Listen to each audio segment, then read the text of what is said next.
pošlem to tam, nasypem a budem si užívať svaly. Toto je taká romantická predstava väčšinou chalanov, tínedžerov, ktorí začínajú cvičiť alebo majú niečo odcvičené a teraz začínajú stagnovať a chcú jednoducho mať ten progres stále. Tak si myslia, že jednoducho to tam pošlú, nasypú, spravia pár cyklov, potom vysadia a budú si užívať tie svalové prírastky, ktoré majú do smrti a život bude krásny. Lenže ako to v skutočnosti vyzerá a funguje? Anabolicko-androgénne steroidy pomocou zložitého procesu zabezpečia tvojmu telu rast a progres počas užívania alebo zneužívania. Avšak, ak tento cyklus prerušíš alebo ukončíš, nastane pokles syntetických hormónov v tvojom tele na nulu, lenže tieto nie príliš prirodzene nadobudnuté svaly po vysadení týchto umelých hormónov a liekov sa telo bude chcieť prirodzene zbaviť. Ako sa budeš snažiť, tak sa budeš snažiť. Pokiaľ znova synteticky nezodvihneš hladinu hormónov nad tvoju prirodzenú produkciu, tak jednoducho telo nedostane ten impuls tomu, aby si sa dostal na tie objemové, ale aj silové parametre, ktoré si mal počas užívania zakázaných látok. Či chceš, či nechceš, telo sa vo finále zbaví úplne všetkého, čo si nabral počas obdobia, keď si sypal. Samozrejme,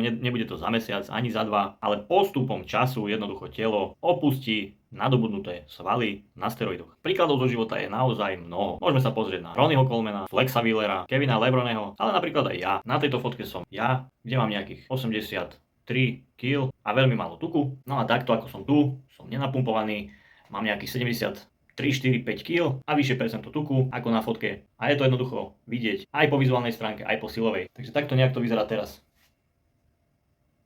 Není to zlé, ale vidím, že ten progres za posledný rok je minimálny. Kdežto na sypačke vidíš progres každý mesiac. A je to krásne. Ale určite túto cestu neodporúčam nikomu, hlavne mladým chlapcom, pretože svaly, ktoré na steroidoch nadobudneš po vysadení alebo po ukončení cyklu budeš strácať a keď nezačneš ďalší cyklus, tak jednoducho o tie svaly prídeš a sú to vyhodené prachy, možno aj pokazané zdravie, pretože je tam veľmi veľké riziko, že si pokazíš zdravie a vo finále ani tie svaly ti neostanú. Mimochodom, ak ťa podobný content zaujíma, hoď mi tam follow a kľudne sa pýtaj v komentoch.